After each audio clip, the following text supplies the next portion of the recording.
மீண்டும் என்னுடைய பணிவான வணக்கங்கள். நான் இன்னைக்கு எதுவும் பேச வேணான்னு தான் நினைச்சேன். பட் ஒரு முக்கியமான ஒரு விஷயத்தை பற்றி இன்னைக்கு நான் பேசலைன்னா அது அவ்வளோ கரெக்டாக இருக்காதுன்னு எனக்கு தோணுச்சு. அதான் அது என்னவா இருக்குன்றது நீங்களே கெஸ் பண்ணியிருப்பீங்க. எஸ், நீட்டை பற்றி தான்.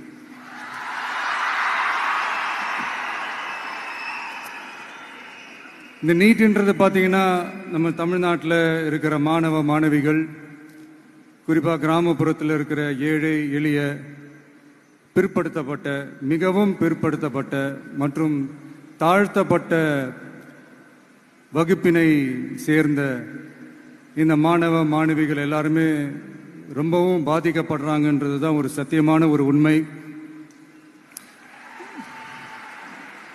இந்த நீட்டை பற்றி ஒரு பிரச்சனையாக நான் பார்க்கறது என்னன்னா, ஒன்று இந்த நீட் இந்த மாநில உரிமைகளுக்கு எதிரானதாக இருக்குது. நீங்கள் 1975க்கு முன்னாலே பார்த்தீங்கன்னா இந்த கல்வி மாநில பட்டியலில் தான் இருந்துச்சு. உங்க எல்லாருக்குமே தெரிஞ்ச ஒரு விஷயம்தான். அதுக்கப்புறமா தான் அது ஒன்றிய அரசு வந்ததுக்கப்புறம் அது பொது பட்டியலில் அது சேர்த்தாங்க. எனக்கு தெரிஞ்சு அதுதான் ஒரு முதல் பிரச்சனையாக ஒன்று ஸ்டார்ட் ஆச்சு. ரெண்டாவது பார்த்தீங்கன்னா, ஒரே நாடு, ஒரே பாடத்திட்டங்கள், ஒரே தேர்வு. இது பேசிக்காவே அந்த கல்வி கற்கும் அந்த நோக்கத்திற்கே ஒரு எதிரான ஒரு விஷயமா நான் அதை பார்க்குறேன்.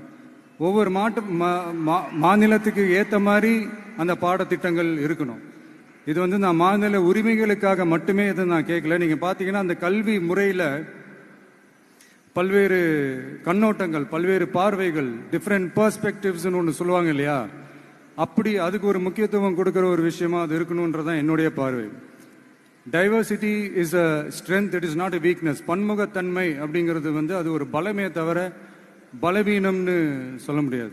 இதில் இன்னொரு முக்கியமான ஒரு விஷயம் என்னன்னா,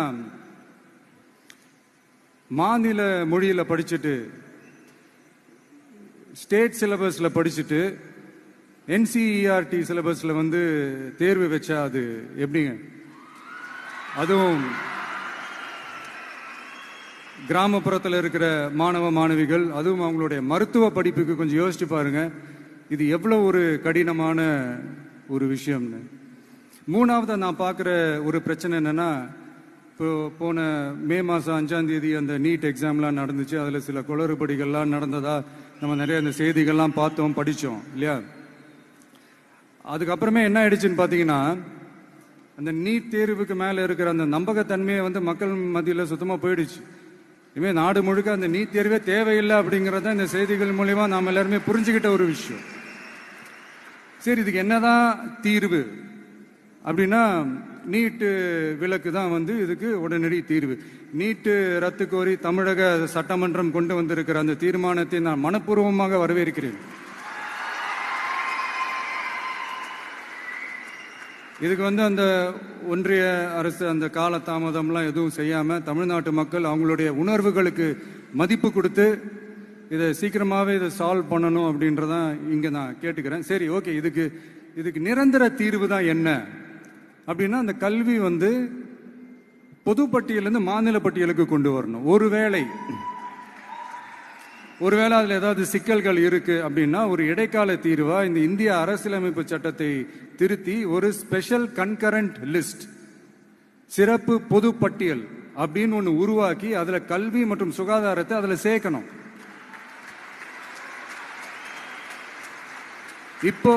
இப்போ இருக்கிற அந்த பொது பட்டியல் என்ன ஒரு பிரச்சனை அப்படின்னா, நீங்க அந்த துறைகள்லாம் பார்த்தீங்கன்னா மாநில அரசுகளுக்கு என்னதான் அதுல அதிகாரம் இருந்தாலும் அது முழுக்க ஒன்றிய அரசினுடைய கட்டுப்பாட்டில் தான் இருக்கு. அதனால மாநில அரசுகளுக்கு அந்த முழு சுதந்திரத்தை அது தரப்பட வேண்டும் அப்படின்றதான் இங்க என்னுடைய தாழ்மையான ஒரு வேண்டுகோள்.